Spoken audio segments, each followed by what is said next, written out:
Hallo Leute, willkommen zur Episode 4 von Systema at Home. Ich bin Pierre von Systema TAM und wir werden uns heute mit dem Thema der Bodenbewegung beschäftigen, vor allem Bewegungen, die aus dem Bauch und unteren Rücken entstehen. Das, was man im englischen Sprachgebrauch den Core bezeichnet. Das ist ein wichtiger Bereich im Körper, der vor allem dafür da ist, den Ober-Unterkörper zu verbinden und das Ganze bei verschiedenen Bewegungen zu stabilisieren. Außerdem sind diese ganzen Muskeln im Bauch- und Rückenbereich auch dafür da, dass sie unsere internen Organe zusammenhalten. Und der Spannungszustand in diesen Muskeln hat natürlich einen Einfluss auf die Funktion unserer inneren Organe, insbesondere die Verdauungsorgane, weil die sind ja in dem Bereich ja überrepräsentiert. So, wie sieht dieser Bereich erstmal aus? Der Bereich, der uns heute interessiert, wird begrenzt oben durch das Zwerchfell. Das ist das Atemmuskel.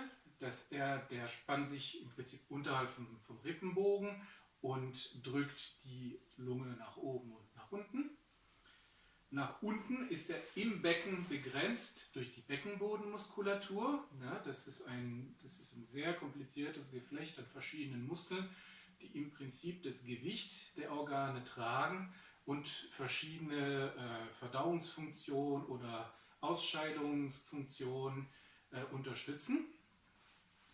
Und drumherum wird dieser Bereich von verschiedenen langen, flachen Muskeln umhüllt.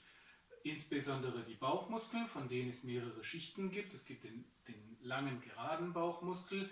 Unten drunter sind die seitlichen Bauchmuskeln. Noch eins drunter ist der sogenannte Transversmuskel. Und zur Seite sind die seitlichen Rückenmuskeln, die untere Rückenmuskulatur, die das Becken mit der Wirbelsäule verbindet. Und diese ganzen Muskeln sind natürlich einerseits wichtig, um unsere ganzen Organe zu halten, andererseits um unsere gesamte Bewegung zu stabilisieren, auch im Alltag, beim Stehen, beim Gehen, im Prinzip bei allem, was wir tun. Und das ist auch ein Bereich, der besonders wichtig ist, um sich am Boden zu bewegen. Mit der Idee natürlich, dass diese Bewegung eher eine kampftaugliche Bewegung sein soll. Also mit der Idee, an Bewegung, einem Angriff auszuweichen, aus einem Hebel, aus einer Halterposition herauszukommen und so weiter und so fort. So, wir werden erstmal diesen Bereich aktivieren und erwecken. Wir fangen damit an, dass wir den ganzen Körper gezielt an- und entspannen. Die genaue Vorgehensweise, wie das funktioniert, wird im allerersten Video erklärt. Wenn ihr das noch nicht wisst, dann geht nochmal bitte darauf zurück, schaut euch das an. Wir werden jetzt uns komplett an- und entspannen, und zwar in folgender Reihenfolge. Wir werden zuerst die Extremitäten anspannen und von den Extremitäten bis in die Mitte die Spannung führen. Das heißt, als allererstes werde ich meine Hände und Füße anspannen, dann werde ich die Waden und die Unterarme anspannen, dann werde ich die Oberschenkel und die Oberarme anspannen, dann kommen Schulter und Hüfte, dann kommt der Brustkorb und der obere Rücken und am Ende kommen dann der Bauchbereich und der untere Rücken. Und zum Loslassen mache ich das genau umgekehrt, das heißt, ich entspanne zuerst im Bauch und im unteren Rücken, dann im Brustkorb, dann Hüfte, Schulter, dann Oberschenkel, Oberarme, Waden, Unterarme und als letztes entspanne ich die Hände und die Füße. Das Ganze kombiniere ich mit der Atmung, das heißt, wenn ich mich anspanne, atme ich ein und wenn ich entspanne, atme ich aus. Ich hatte es im ersten Video auch mal erklärt, man kann diese ganzen Anspann-Entspann-Übungen mit anderen Atemmustern machen, aber für den Anfang, um das überhaupt mal kennenzulernen, fangen wir erstmal so an. Ja, ich mache es mal ein paar Mal vor. Als allererstes gemütlich auf dem Boden liegen, sich ein bisschen hin und her bewegen, sich zurechtfinden, eine bequeme Position finden, denn auf dem harten Boden liegen ist für die meisten von uns eher ungewöhnlich. Also finden wir uns zurecht in dieser liegenden Position zurecht. Und jetzt fange ich an. Einatmen und ausatmen.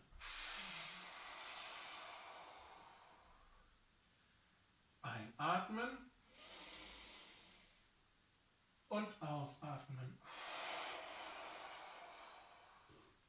Und einatmen und ausatmen. So, jetzt kehren wir die Übung um. Ich mache es nur sehr, sehr wenig, weil es nicht besonders interessant ist zum Zuschauen. Aber diese Übung solltet ihr zu Hause, wenn ihr es nicht wirklich gewohnt seid, diese zu machen, locker 10, 20 Mal machen, bis ihr überhaupt verstanden habt, worum es geht. Ihr müsst auch nicht sofort mit der Übung anfangen. Ich verweise nochmal auf das erste Video, wo im Prinzip Vorbereitungsschritte dazu zu finden sind. So, wir kehren jetzt das Ganze um. Das heißt, ich werde anfangen, mich im Bauch und im unteren Rücken anzuspannen und dann wandert die Spannung von der Mitte in die Extremitäten. Das heißt, zuerst Bauch und unterer Rücken, danach Brustkorb, dann kommen Schulter und Hüfte, dann kommen Oberarme, Unterarme, dann kommen die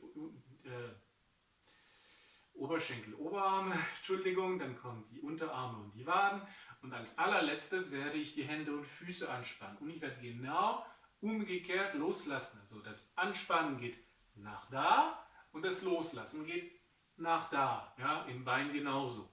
Okay, ich mache es nochmal vor.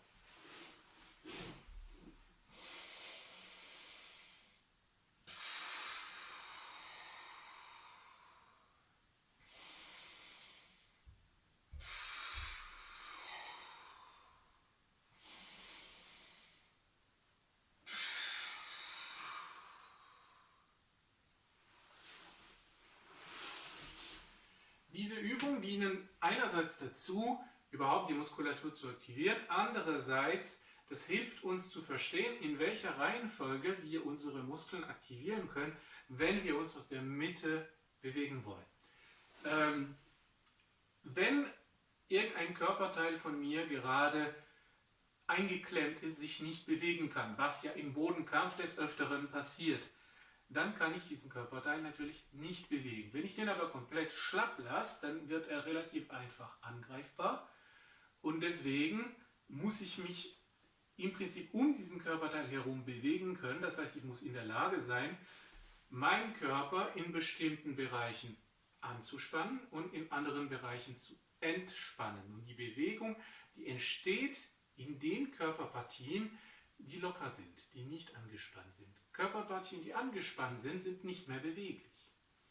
Die kann ich nicht mehr so ohne weiteres bewegen. Ich kann sie in die Richtung bewegen, wo sie angespannt sind, das geht. Aber um sie überhaupt in eine andere Richtung zu bewegen, muss ich sie erstmal lockern. Und deswegen machen wir diese selektive An- und Entspannübungen, damit wir verstehen, welche unserer Körperteile sind überhaupt aktiviert und welche sind es noch nicht. Das hat viele Anwendungen nachher in der Bodenbewegung und im Prinzip in allem, was man im System so treibt. So, wenn wir uns jetzt ein bisschen angespannt und entspannt haben, etwas rumgeatmet, wie gesagt, macht ruhig jede Übung 10, 20 Mal zusätzlich zur Vorbereitung. Dann können wir anfangen, uns ein bisschen mit dem Bauch und mit dem unteren Rücken zu beschäftigen. Das machen wir erstmal so. Wir werden uns selbst massieren, um zu verstehen, wie sich das Ganze anfühlt. Ja? Am besten macht ihr das im Liegen. Also, wie gesagt, der Bereich, der uns interessiert, geht vom Rippenbogen, ja, die Rippen kann ja jeder relativ einfach abtasten, und das geht bis zum Becken. Also ihr findet hier die Beckenspitzen und das Becken geht ja runter im Prinzip bis zum Schambein. Ja, oben am oberen Ende des Schambeins endet das Becken und da setzen auch die Bauchmuskeln an. Und dieser ganze Bereich ist der uns interessiert. Und wir fangen damit an, dass wir mit den Fingerspitzen, ja, mit allen Fingern reinkrallen, so in den Bauch. Und wir versuchen erstmal relativ oberflächlich zu massieren. Wir versuchen diese ganze Raute hier, die von dem Rippen und von dem Becken gezeichnet wird, diese ganze Raute am Knochen entlang mit den Fingerspitzen zu massieren. Wir arbeiten uns komplett drumherum, in allen Richtungen, und dann bearbeiten wir den langen geraden Muskel in der Mitte. Im Moment nicht allzu tief, relativ oberflächlich. Ich versuche nur in den Bauch mit den Fingerspitzen einzudrücken, als ob ich Teig kneten würde.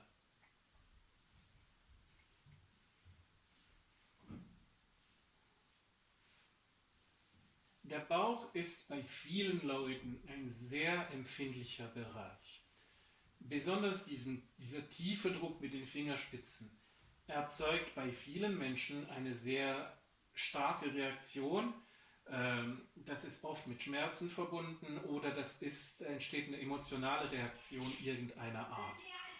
Und um das in den Griff zu kriegen, ist es wichtig, den Bauch regelmäßig zu massieren, um zu spüren, wie es einem im Bauch geht und welche Spannungen haben sich im Lauf des Tages oder im Lauf der letzten Tage, Wochen, Monate in diesem Bauchraum angesammelt. So, wenn ich das jetzt mit den Fingern gemacht habe, dann versuche ich das ein bisschen tiefer zu machen. Das heißt, ich werde jetzt mit meinen Fingerspitzen so tief in den Bauch reindrücken, bis ich das von dem Schmerzgefühl her nicht mehr aushalte. Ja? Ich nehme dafür nur eine Hand und die zweite drückt nochmal oben drauf. Ich gehe so tief rein, bis es nicht mehr geht. Und dann bleibe ich da. Ich bleibe bei dieser Tiefe und ich versuche mich in dieser Situation zu entspannen.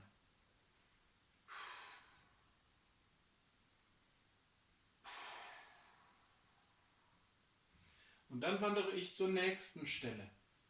Mit den Fingern drücken, die andere Hand unterstützt, so tief reindrücken, wie es nur geht. Und wenn ihr die Grenze erreicht habt von dem, was ihr ertragen könnt, bleibt ihr bei diesem Punkt. Und ihr atmet ruhig ein und aus.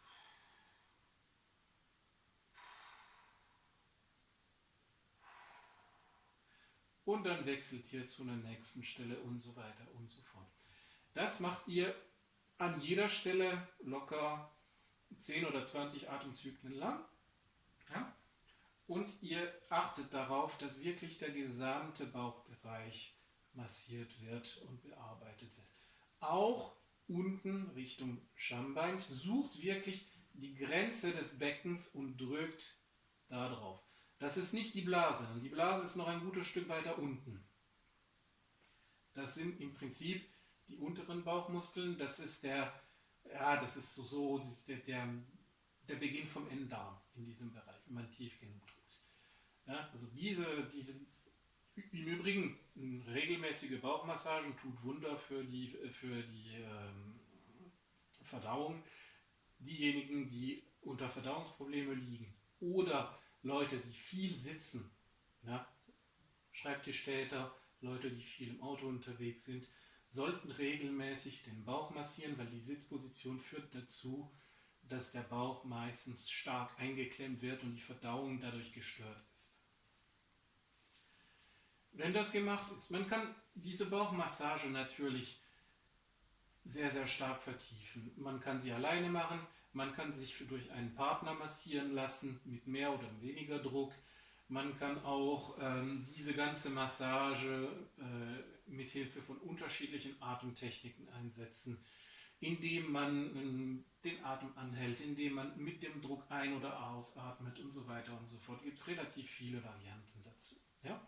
Eine Übung möchte ich euch noch präsentieren, und zwar, ich werde jetzt kräftig ein- und ausatmen und ich werde bei jedem Atemzug abwechseln. Einmal atme ich im Bauch ein und aus, da wird sich mein Bauch nach oben bewegen, und einmal werde ich im Brustkorb ein- und ausatmen, da wird sich mein Brustkorb bewegen. Okay? Sieht so aus.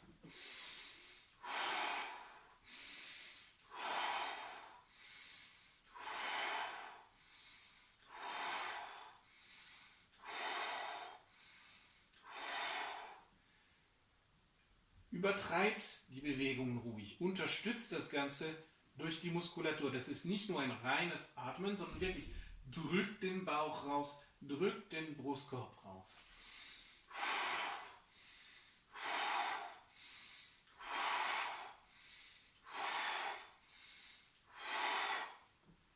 So, wenn das verstanden ist, konzentriert ihr euch nochmal auf diese unterstützende Bewegung, die ihr eben mit den Bauchmuskeln oder mit den Brustmuskeln macht. Wichtig ist dieses Drücken im Bauch und im Brustkorb. Okay? Wenn ihr das gut gespürt habt, macht ihr die Übung folgendermaßen.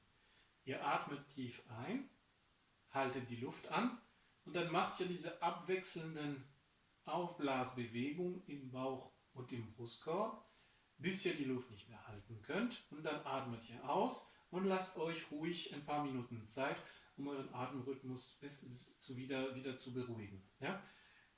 Ich mache das exemplarisch relativ schnell, weil das ist nicht spannend zu gucken, mich so lange anzuschauen, wenn ich nur am Boden rumliege. Also einatmen und aus und halten.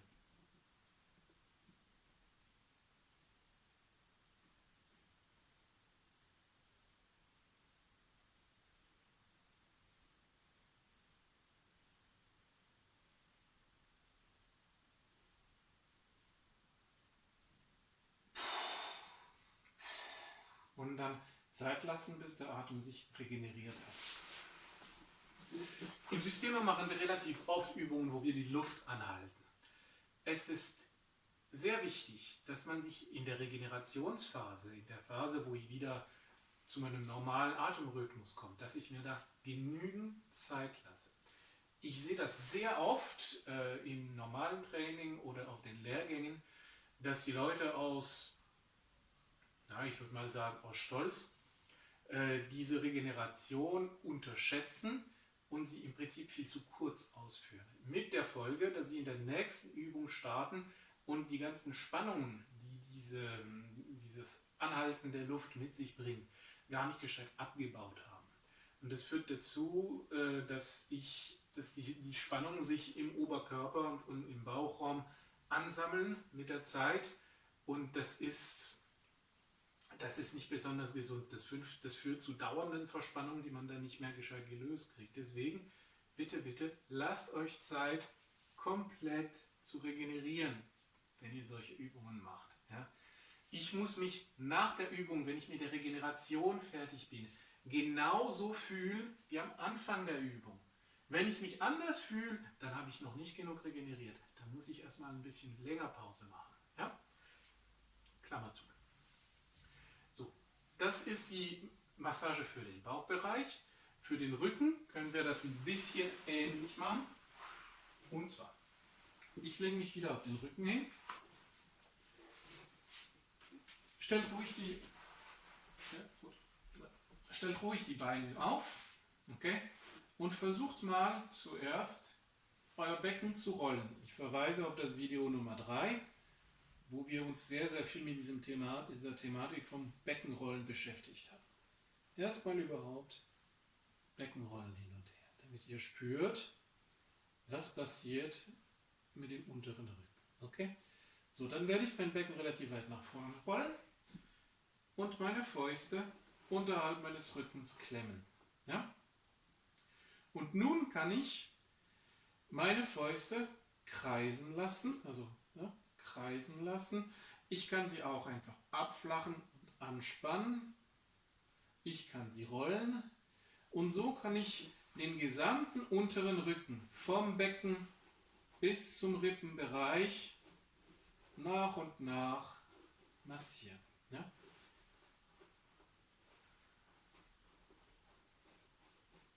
Natürlich sieht man davon relativ wenig auf dem Video, es sei denn, ich könnte das mal so probieren.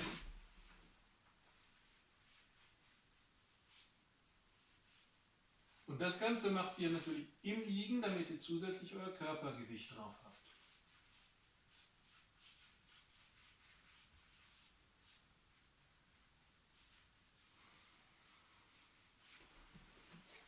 Okay, jetzt haben wir das Ganze massiert, das Ganze ist aktiviert.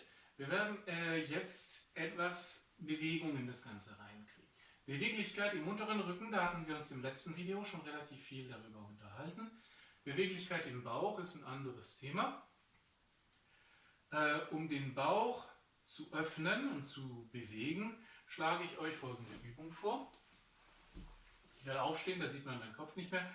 Wir werden uns nach vorne beugen und nach hinten beugen. Das Ganze mit der Ein-Ausatmung. Das heißt, wenn mein Körper sich zusammenklappt, atme ich aus. Wenn mein Körper sich streckt, sich groß macht, atme ich ein. Folgendermaßen.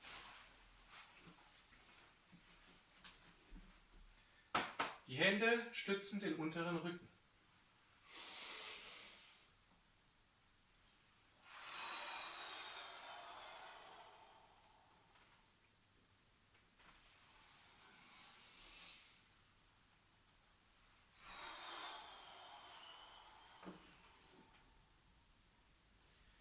Wenn ich in dieser Position bin, wo ich nach vorne übergeklappt bin, wichtig ist mir die Dehnung im Rücken, nicht so sehr die Dehnung in den Beinen. Versucht mal verschiedene Details der Position für euch anzupassen. Die Beine ein bisschen mehr so oder ein bisschen mehr durchgestreckt, das Becken ein bisschen mehr so oder ein bisschen mehr so. Wichtig ist, dass ihr spürt, was in eurem unteren Rücken passiert und dass ihr versucht, eben diesen Bereich lang zu machen. Das geschieht meistens, indem ich mein Becken nach hinten kippe, ja, und meinen Oberkörper hängen lasse. Da entsteht der höchste Zug hier auf diesem Bereich.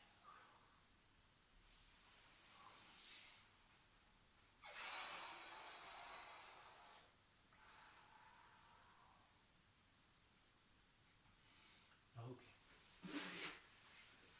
Um die seitlichen Bauchmuskeln zu dehnen, gibt es eine Vielzahl an Möglichkeiten. Meine Lieblingsübung zeige ich aus dieser Position, damit man mich ganz sieht, sieht folgendermaßen aus.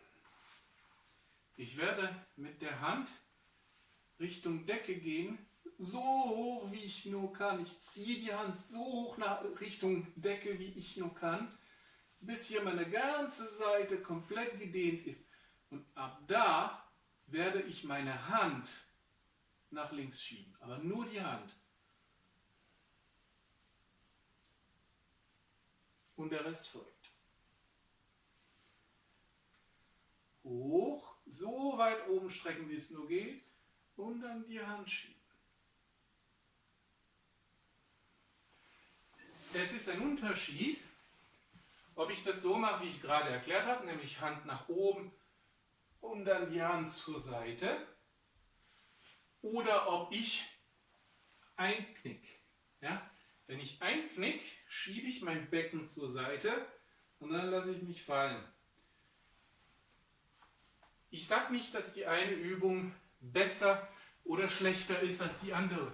Ich sage nur, das sind zwei verschiedene Übungen und die sollte man nicht vermischen. Ja?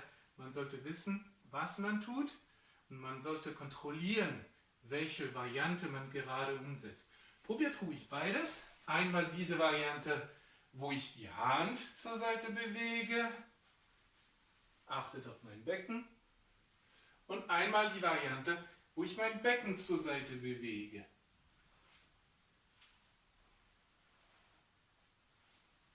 Es sind unterschiedliche Art und Weisen, wie ich den Oberkörper dehnen kann. Eine andere Variante, die etwas mehr an diese erste Übung anschließt, sieht folgendermaßen aus.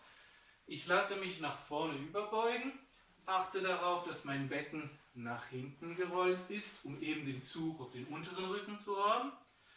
Und dann wische ich mit den Händen den Boden. Nach links und nach rechts. Ich halte dabei mein Becken leicht angespannt, damit er sich nicht bewegt. Ich kann auch diese Übung so machen, dass sich mein Becken mit bewegt, aber da dehne ich die Beine, nicht den Rumpf. Um den Rumpf zu dehnen, muss ich mein Becken fixieren, meine Beine fixieren, dann lasse ich mich vorne überhängen und dann gehe ich nach links und nach rechts. Ich kann das verstärken, indem ich die Hände an die Ohren nehme und versuche, meine Ellenbogen nach links und nach rechts zu bringen.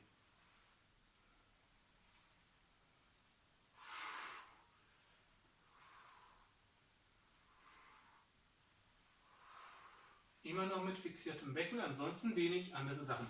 Wie gesagt, es ist nicht schlimm, andere Sachen zu dehnen. Es ist nicht schlimm, die Bewegung zu erforschen. Aber ich muss verstehen, was ich mache.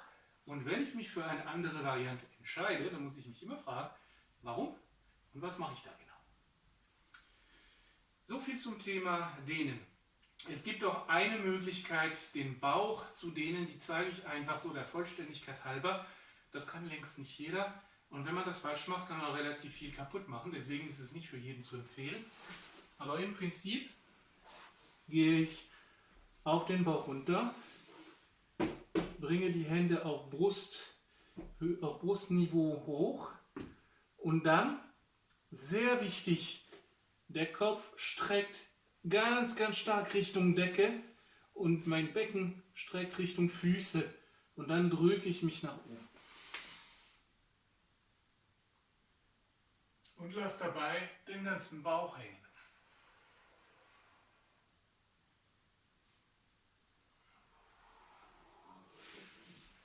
Achtet wirklich bei dieser Übung darauf, dass euer Rücken lang ist und nicht zusammengequetscht, weil das geht brutal auf die Wirbelsäule. Ja, das ist wirklich nicht gesund. Deswegen, wenn ihr schon wisst, wie diese Übung funktioniert, sehr gut.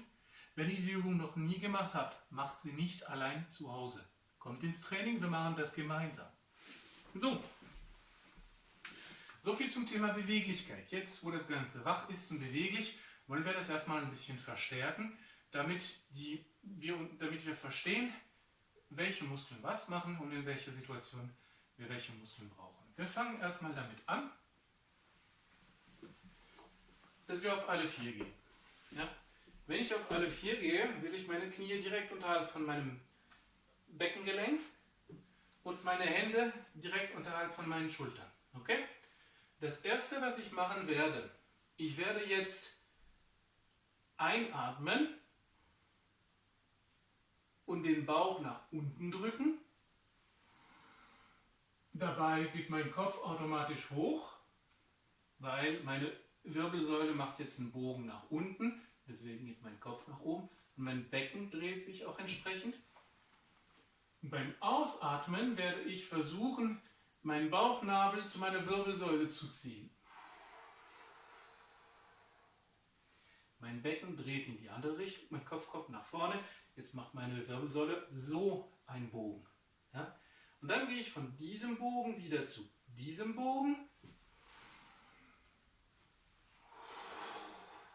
Hier wichtig, Bauchnabel einziehen.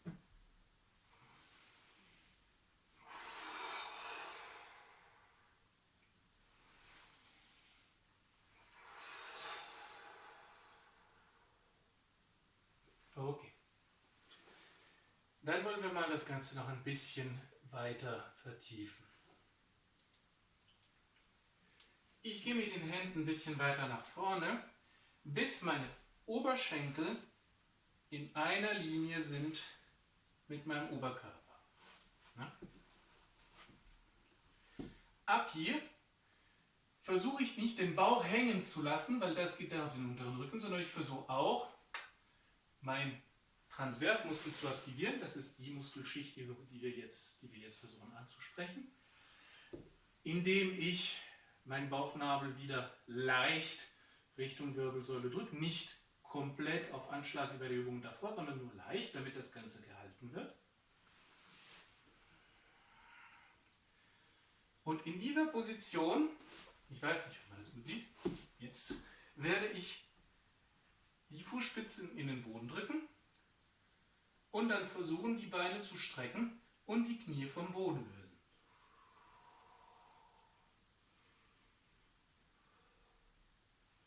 Und wieder runter und wieder entspannen.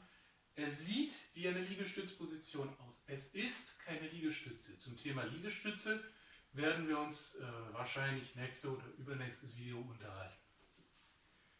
So, Ich bringe die Hände nach vorne, so dass meine Hände direkt unterhalb von meinen Schultern sind und meine Oberschenkel in einer Linie zu meinem Rücken ist. Dann ziehe ich meinen Bauchnabel Richtung Wirbelsäule, Füße in den Boden und drücke die Knie vom Boden weg.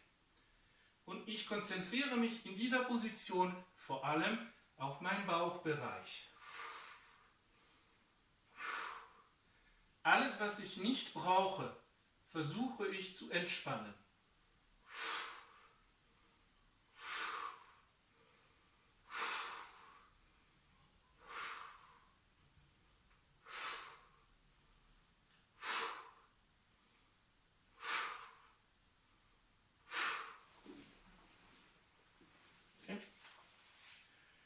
Die sogenannte Plank ist ein absoluter Klassiker in jedem üblichen Krafttraining. Die gleiche Übung kann man auch auf den Unterarmen machen. Ja. Ist aber weniger anstrengend. Ich mag die andere Variante lieber. Da wird vor allem der Transversmuskel aktiviert und auch ein bisschen der gerade Bauchmuskel untergeordnet. Um sich jetzt etwas mehr mit den seitlichen Bauchmuskeln zu beschäftigen, können wir genau diese Plank zur Seite drehen. Ich zeige das mal von vorne in der Hoffnung, dass man mich ganz sieht auf dem Bild. Also, ihr merkt, meine Hände und meine Füße sind in etwa gleich weit auseinander. Falls ihr das nicht merkt, guckt mal an den Teppichlinien, da sind meine Füße, da sind meine Hände. Okay? Ich bringe jetzt die Füße zusammen und jetzt werde ich mich zur Seite drehen, so dass mein Becken nicht nach unten sackt, sondern oben bleibt. Und dann zurück, wieder auseinander, Füße zusammen und drehen. Okay? Von der Seite gesehen, Füße auseinander, Füße zusammen, eindrehen, hier nicht hängen lassen, sondern oben bleiben, hier und die andere Seite genauso. Okay? Wenn ihr diese Übungen macht, so wie alle Übungen, die wir im Folgenden machen werden, achtet darauf, dass ihr die Bewegungen weich macht, kontrolliert und dass ihr nicht reinplumpst. Ja? Wenn ich mich zurückdrehe von dieser Position zu dieser Position, dann ist es weich. Die Hand wird kontrolliert abgelegt, der Fuß wird kontrolliert abgelegt und so weiter und so fort. Was nicht passieren darf, ist das. Okay? Das ist nicht toll für die Gelenke und das trainiert dann die Muskeln nicht mehr 100%. Dieses sanfte Zurückdrehen ist eine andere Belastung der Muskulatur. Die muss man auch beherrschen. Ja? Das ist dann eher eine isometrische Belastung der Muskulatur. Gut. Basierend auf diesen Übungen können wir relativ viele Varianten ausführen. Diese Varianten sind nicht neu, die sind auch nicht systemaspezifisch, aber das sind sehr gute Übungen, um diesen ganzen Rumpfbereich zu stabilisieren. Wer sich ein bisschen mehr mit Bodenkampf beschäftigt hat, kennt sie bestimmt schon alle. Eine meiner Lieblingsübungen ist folgende. Ich stelle mir ein Viereck am Boden vor, ja, ein Quadrat. Und an jede Ecke setze ich meine Hände und Beine. Okay? Ich ziehe meinen Bauch leicht ein, also das heißt, ich drücke meinen Bauchnabel Richtung Wirbelsäule. Und da werde ich versuchen, über Kreuz die Position von meiner Hand und von meinem Fuß umzutauschen. Und in dieser Position hier, da lasse ich mich nicht gemütlich hängen, sondern ich halte immer noch diesen Zug vom Bauchnabel Richtung Wirbelsäule und zusätzlich drücke ich mich da hoch. Ja? Und dann geht es zurück. Über Kreuz. Die andere Diagonale.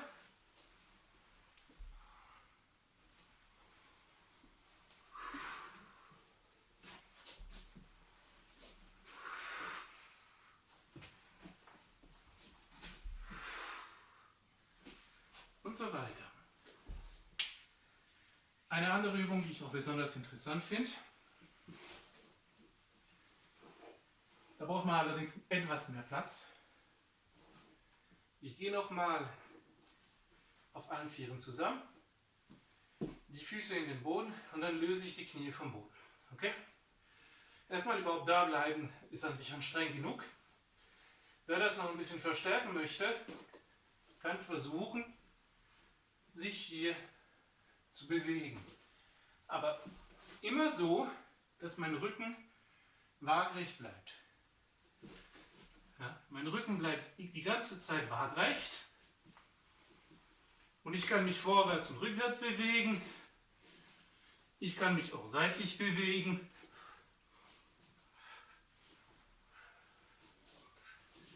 Was nicht passieren darf, ist das da.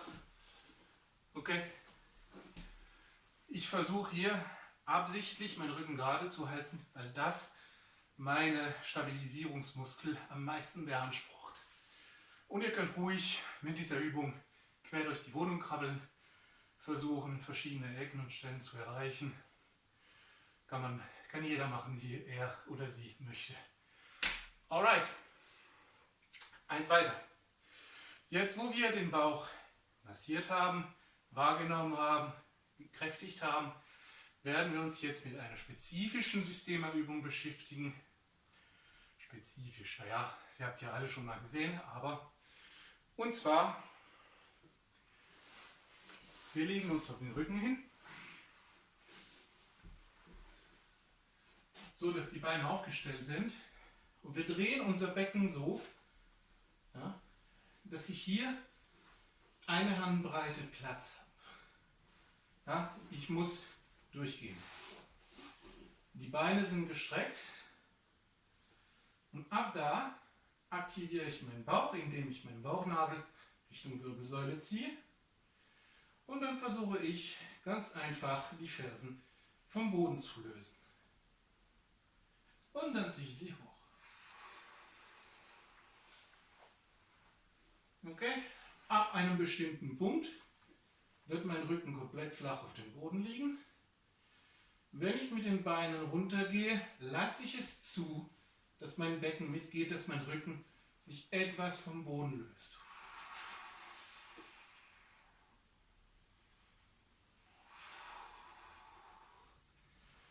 Hier genauso.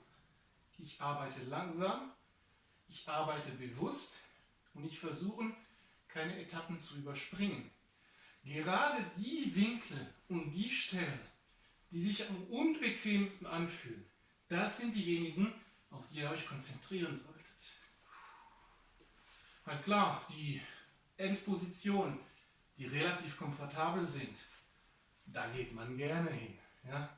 Aber da lernt man am wenigsten. Man lernt da, wo es weh tut. Wie Sonny Putziker sagen würde, embrace the suck. Ja, geht dahin, wo es weh tut.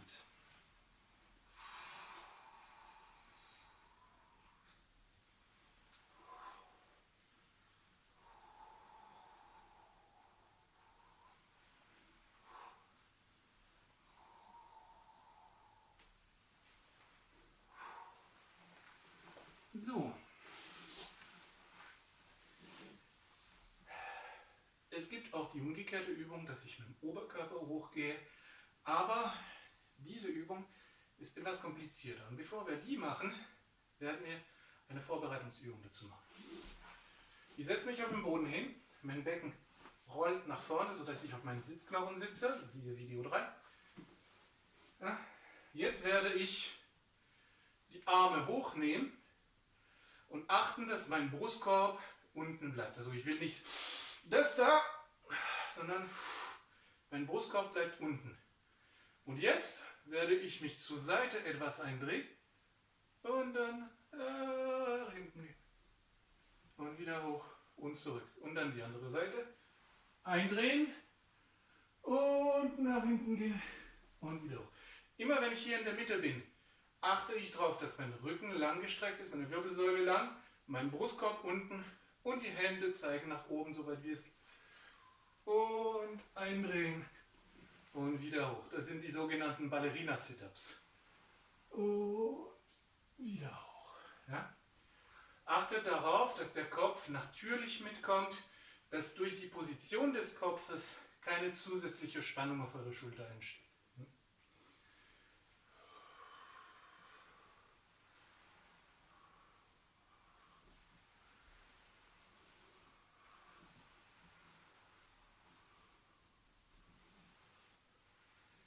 So, mit dieser Übung kräftigen wir auch ein bisschen die seitlichen Bauchmuskeln.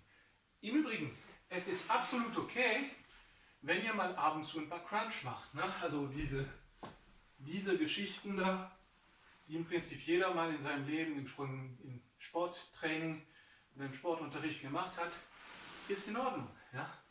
Übertreibt es nicht und lasst euch dabei von einem Coach begleiten, denn schlecht gemachte Crunch gehen auf den Rücken.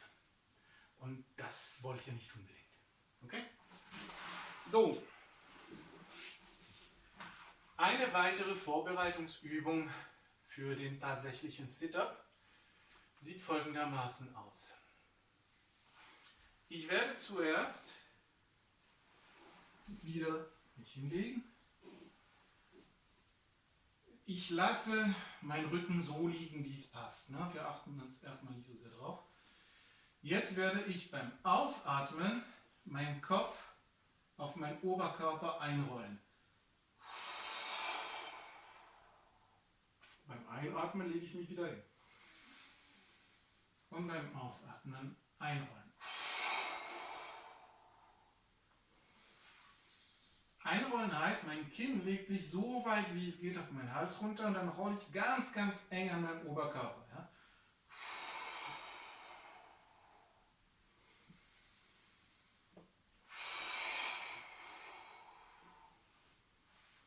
So, jetzt kombiniere ich das mit dem Aktivieren der Bauchmuskeln, das heißt, mein Bauchnabel zieht Richtung Wirbelsäule und jetzt mache ich das Ganze und versuche weiterzukommen.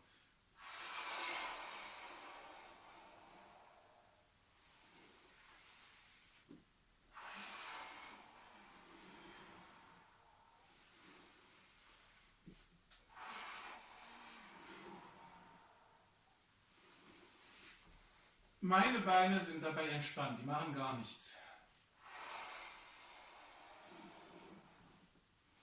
Wenn die Knie manchmal ein bisschen hochgehen, ist es absolut in Ordnung. Okay? So, das ist die zweite Vorbereitung zu den richtigen Sit-Ups.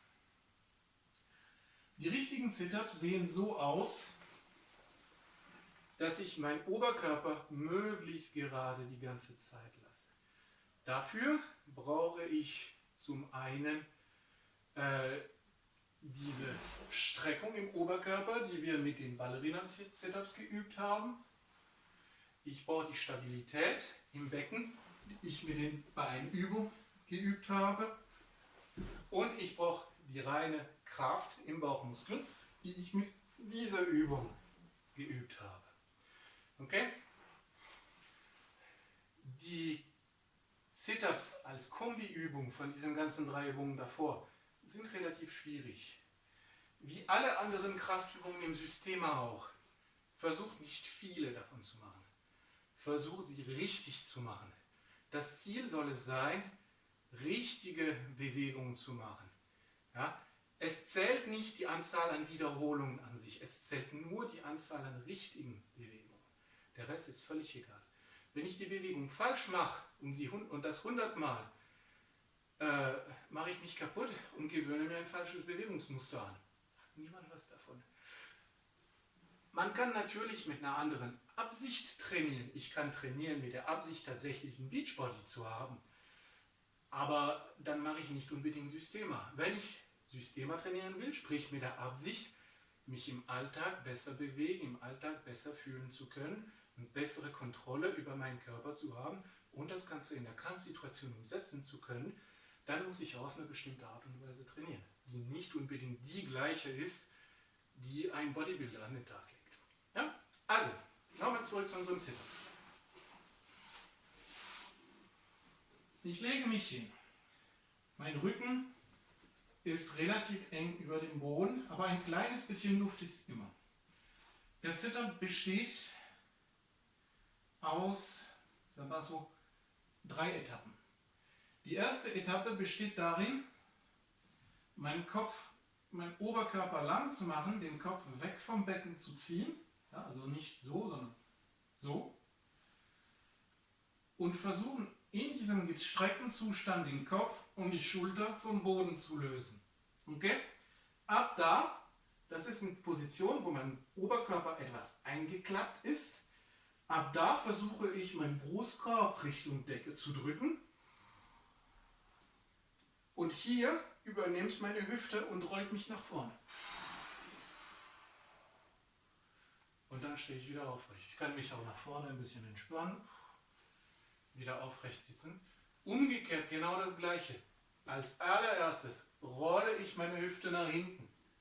Dann geht mein Brustkorb direkt nach unten, nicht nach hinten, sondern direkt nach unten. Und ab da versuche ich wieder meinen Oberkörper lang zu machen. Okay, wir probieren es nochmal. Oberkörper lang machen, Kopf und Schulter lösen, Brustkorb Richtung Decke strecken und die Hüfte kippt. Am Anfang, um das ein bisschen einfacher zu machen, könnt ihr, wie ich, die Füße unter ein Möbelstück klemmen. Das unterstützt ein kleines bisschen.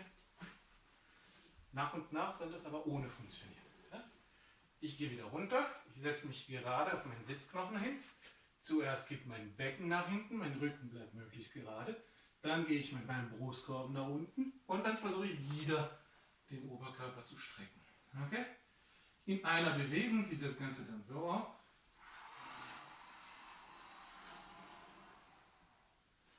Mein Kopf versucht die ganze Zeit die gleiche relative Position zum Rücken zu haben wie jetzt. Sprich, ich bin gerade, mein Kopf sitzt direkt oberhalb von meinen Schultern, der Blick ist nach vorne gerichtet, also 90 Grad zu meiner Wirbelsäule. Und ich behalte diese Ausrichtung Wirbelsäule, Blick die ganze Zeit.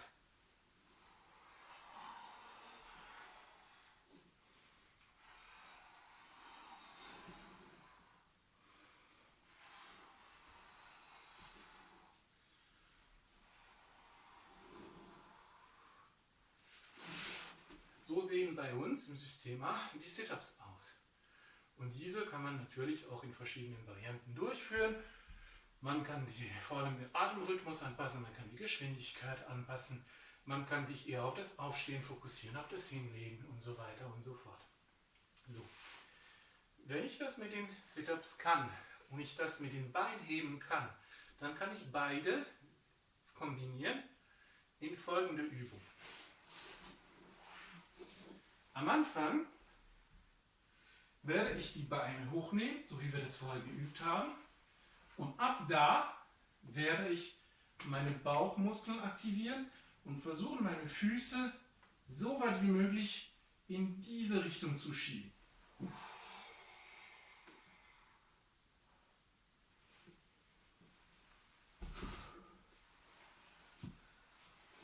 Ich zeige das mal in dem Winkel.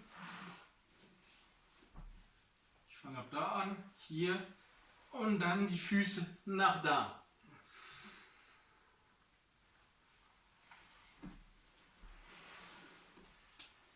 Das setzt voraus natürlich, dass euer unterer Rücken und eure Hüften beweglich sind. Wenn die das noch nicht sind, dann geht zurück zum Video Nummer 3, zu dieser Übung.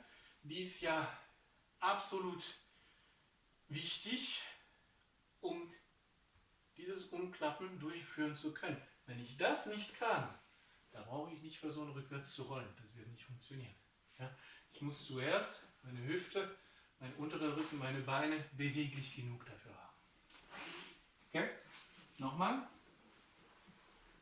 Die Beine hoch, bis hier. Ab da aktiviere ich die Bauchmuskeln und drücke nach hier.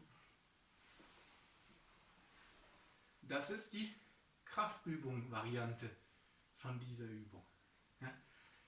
Man kann es natürlich weicher und runder machen, indem man die Füße möglichst nah am Oberkörper lässt.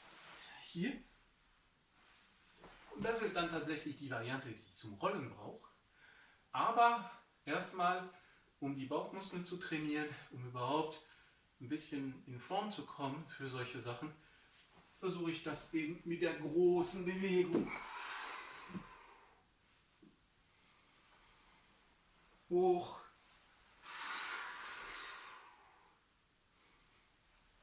Das Ganze auch bitte ohne Schwung. Klar, am Anfang kann ich Schwung benutzen, ich kann mich abstützen und so weiter und so fort. Aber idealerweise funktioniert diese Übung auch im absoluten Schneckentempo.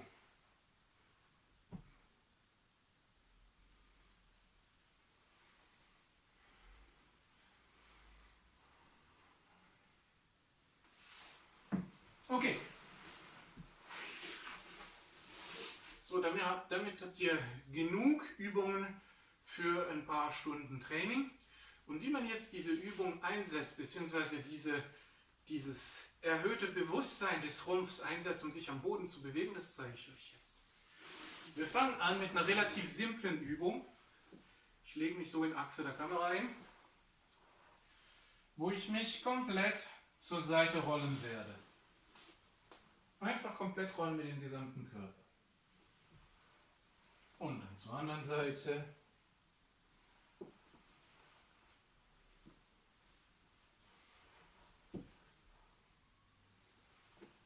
Wie ihr seht, ich rolle mich komplett auf die Seite, bis ich tatsächlich aufrecht, bis mein Rücken tatsächlich senkrecht ist. Ja?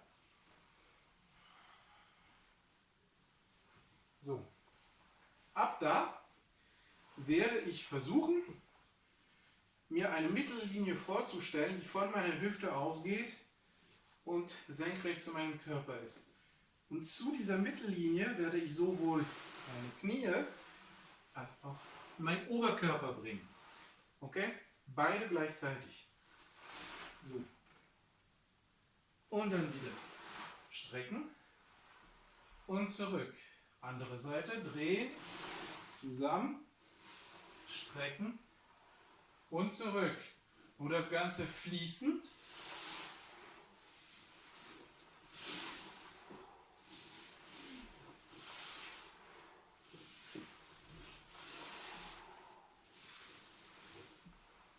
Ein kleiner Tipp, konzentriert euch dabei eher darauf, den Oberkörper zu den Knien zu bewegen, weil Knie hochbringen, das kann jeder, das ist relativ einfach. Der schwierige Part in dieser Übung ist es, den Oberkörper zu der Mittellinie zu bringen. Konzentriert euch mehr eben darauf, als auf die Übung mit den Knien. Ja? Aber es sind beide notwendig, um sich gescheit bewegen zu können. Ab dem Moment, wo ich das verstanden habe, werde ich Folgendes versuchen. Ich rolle zur Seite, bringe Knie und Oberkörper zusammen und jetzt werde ich versuchen, mein Brustbein auf meinen Oberschenkel zu legen. Ja, ich schiebe das Bein zur Seite, damit man überhaupt etwas sieht, aber im Prinzip ist das Bein da. Ich versuche mein Brustbein hier zu meinem Oberschenkel zu drücken und dann rolle ich mit dem Oberkörper auf dem Brustbein drauf. Ja? Sieht so aus. Okay? Jetzt bin ich eingerollt auf diesem Bein. Das Bein hat sich von alleine weggeschoben, als mein Körper genommen ist und es weggejagt hat. Und ab hier, ich kann mich abstützen, muss aber nicht, kann ich ganz einfach mich aufrichten. Nochmal.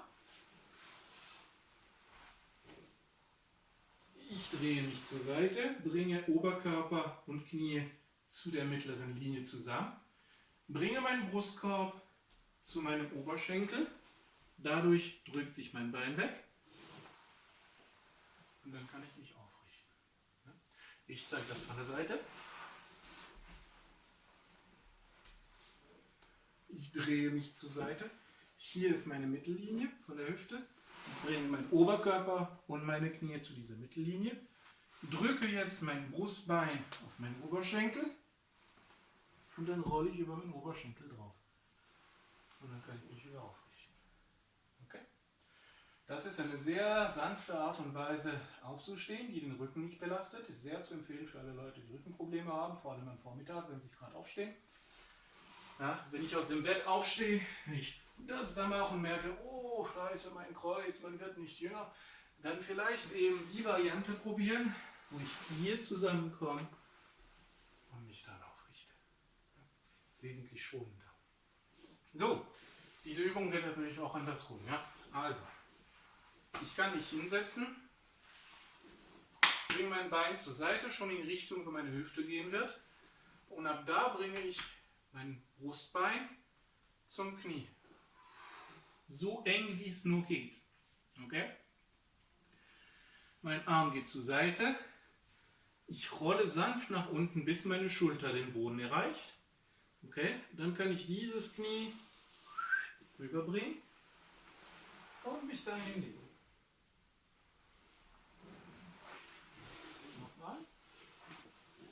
Von hier, ich hoffe, dass man das auf der Kamera gescheit sieht. Mein Knie zur Seite. Ich bringe mein Brustbein zum Knie. Das andere Bein geht schon dahin. Ich versuche meinen gesamten Körper auf dieses Knie zu bringen. Mache mich so eng, wie es nur geht. Irgendwann kommt meine linke Schulter in den Boden. Und ab dem Moment, wo meine Schulter den Boden erreicht hat, kann ich mich hier aufrollen. Und dann brauche ich mich nur noch zu strecken und zurückzudrehen. Ein bisschen fließender gemacht, sieht das so aus.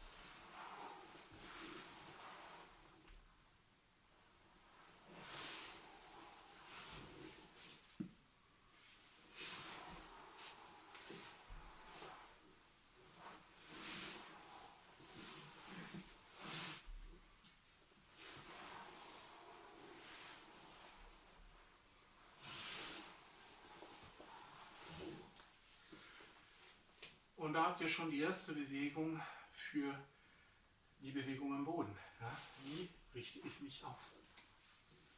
Ich kann das Ganze natürlich nach links, nach rechts machen, aufstehen, runtergehen, kombinieren. Ich kann sagen, hier nach links wieder hoch, nach rechts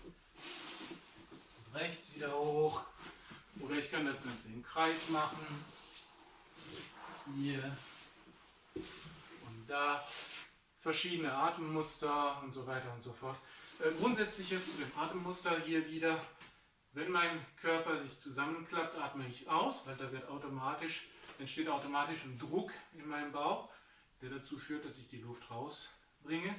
Und wenn ich mich lang mache, wenn ich mich hinlege, dann atme ich ein. Also normalerweise sieht das so aus, dass ich beim Runtergehen, wenn ich in dieser mittleren Position bin, habe ich ausgeatmet. Und in den ganzen Endpositionen, sprich hier und hier, habe ich eingeatmet. Weil hier bin ich groß, hier bin ich lang, ja.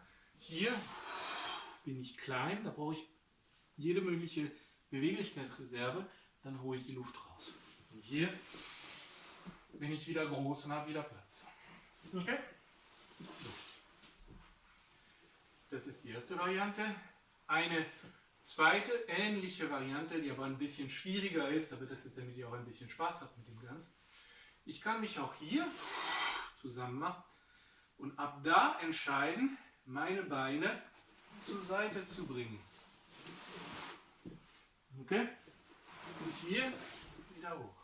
Das ist im Prinzip genau das Gleiche. Ja? Bloß ein bisschen in einer anderen Ebene.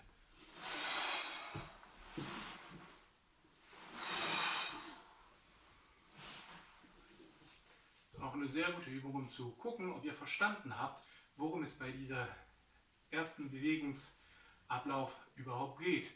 Und ich bin gespannt, ob ihr das tatsächlich auch hinkriegt. Ihr dürft mir ruhig auch gerne ein Video dazu schicken. Macht's gut, bis zum nächsten Mal.